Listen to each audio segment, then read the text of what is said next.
Yeah, I don't really care if you can see me or not, because it's not what it's about. Obviously, as I've told you, I'm not very pretty. So it's not like, whoa, look at me. But, my brother a few years ago shared a book with me based off of some of the things that I was saying about the multitudes that we have. And Ed Yong wrote a book, said, I Contain Multitudes. That's also a poem.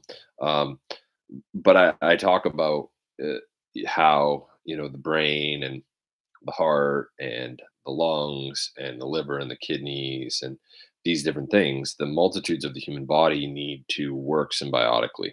That I used to ask my anatomy and physiology class all the time, what is the most important organ system in the body? And you get kids, they'll say the brain, you get kids, they'll say the heart.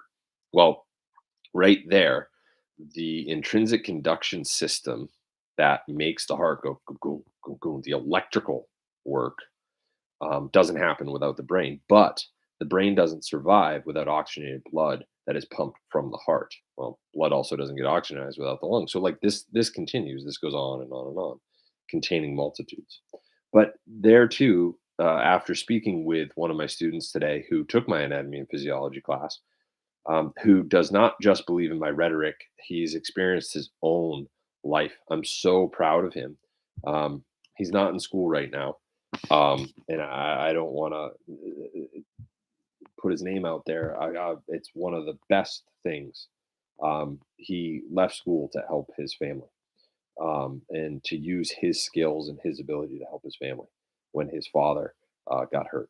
So I couldn't be more proud of him. And I think a lot of people think I just talk about professional athletes or semi-professional athletes, or that no, it's every single young man who goes off to fulfill the quote that I have above the gym door, that a man's character is his fate. And those with strong character that do the right things are the ones that I revere. And the reason why I revere them is because they're way better than I ever was at their age, and possibly ever will be. So it is has nothing to do with what they are, it's who they are. Well, I digress on that, but we were talking about the multitudes of basically psychology and how I've looked into getting a master's degree in psychology or going a PhD in psychology. Um, I got waitlisted. It didn't work out. I don't have the money for it. I don't know that I'm a PhD caliber. So, but I feel as if that psychology is it's not a single track, right? So just like the multitudes of body, if you have a heart condition, you don't go to a brain surgeon. Um, if you have a brain issue, don't go to a cardiologist, right? If you have an issue, you can go to a nephrologist, but they're specialists of everything. Right? You have hematologists, you have people that work with blood. But that person that works on blood can't operate on your brain. Well, who knows? Maybe you find that amazing person who has studied multitudes and can do many, many different things within the medical field or the health profession, excuse me. But I do want to play something. I hope it plays because this is wonderful, and I think it speaks to what I'm saying. Even though he worked on certain, psychological studies and looked at, logotherapy and things like that. I really, really love this. I hope it plays well for you because, and I'm such an idiot. I don't even know where the microphone is on this thing. So I'm going to play it, and hopefully you can hear it. Hopefully the volume's all the way up, and you'll listen to him rather than me babble, and see if this helps you, if it starts to define why I think that psychology has to be so broad, so wide, so ever changing. And it is the main attribute of a human being that he is a person in contrast to any animal. He is a person, and a person is always something absolutely unique, irrepeatable in the evolution of the cosmos, as if they are incomparable with any other human being. And this uniqueness can be got hold of solely by a loving person, because he not only sees the essence, but also the potentials in the beloved person, thereby, as I put it before, promoting him, alleviating it to reach out to attain this potential and to fulfill and thereby actualize also himself, but not by preaching self actualization. It's nonsense. Self actualization can only fall into your lap automatically once that you have fulfilled a concrete meaning, done the best of a situation. Then you actualize yourself as a byproduct. And that's Viktor Frankl. And I've recommended his book, Man's Search for Meaning, to many people. And that uniqueness that he talks about, that you're unique. I mean, you're unique across the cosmos. You are unlike any other human being. Um, and that I think that as we all try to define who we are and we search for it, it's like aiming at the target. You know, the harder you aim at the target, you're going to miss the the yips and the things that happen, and the things that happen with the people that perform, people that speak, that have stage fright, all those different things. The harder you're trying to speak better, the worse you are often. And that's not always true. There has to be some care. I can't say that anything is definitive. So some people who try really hard do really well. But Rollo May said that he tried so hard to be this great speaker and this and that, and that he was focused and this and that, and it was the worst speech he ever gave out of hundreds of talks that he did. But when we look at this, the way that I say I can't be definitive is that I can't say that one form of psychology is wrong. I can't say that it's right, but I also can't say that as you move through, and I've talked to my athletes, and someone shared a post about some guy, some cowboy sitting by a fire saying the same thing that I had said, is that I'm very different at 45 than I was 35. At 35, I was very different than I was at 25. At 25, I was very different than I was at 15. We evolve and we change. But, the other thing is, too, is that we can't speak in hypotheticals about how we're going to respond.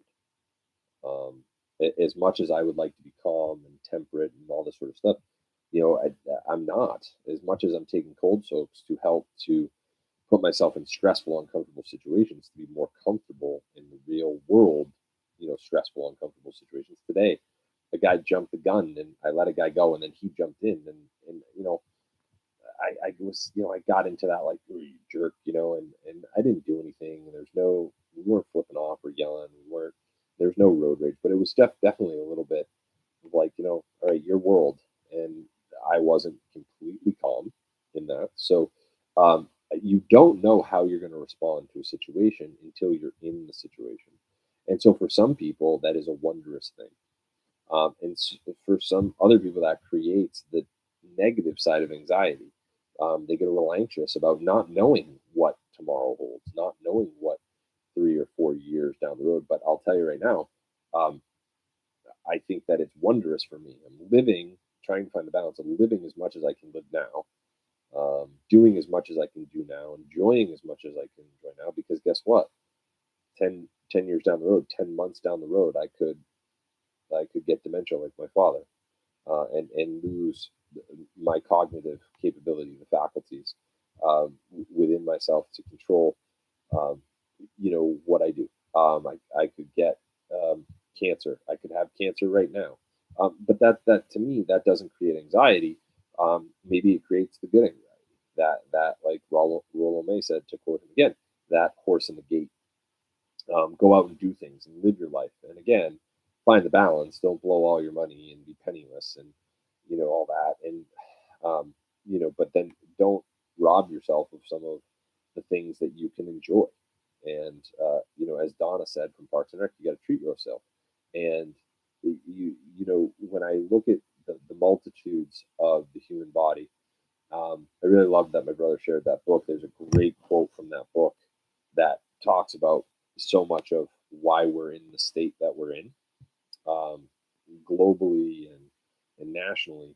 And that book has speaks so much about you know the different science and the different biomes within in the universe, um, and how you know that kind of relates back to human nature. It's a great book, and I was so flattered that my brother shared that book with me because of a conversation I had about the multitudes within us. And when I talk about this, people are like, "Oh, he's quacky," but I'm serious. If when you teach anatomy and physiology and you go into the chemistry section, you look at ionic and covalent bonding. I've used that analogy for how we share and give away at the most microscopic level, and why we can't do that at the most like macro level. Why can't we share and give of ourselves at our highest level when we do it internally all the time at the very, very smallest level? And if we can draw from that microscopic um, level of our being, could we be better? Could we see the symbiotic relations within our organ systems to be better to each other and be better to ourselves? And that's not like a perfect thing. It's not always going to happen. But can we maybe get out of a situation where we are angry with that guy who cut us off?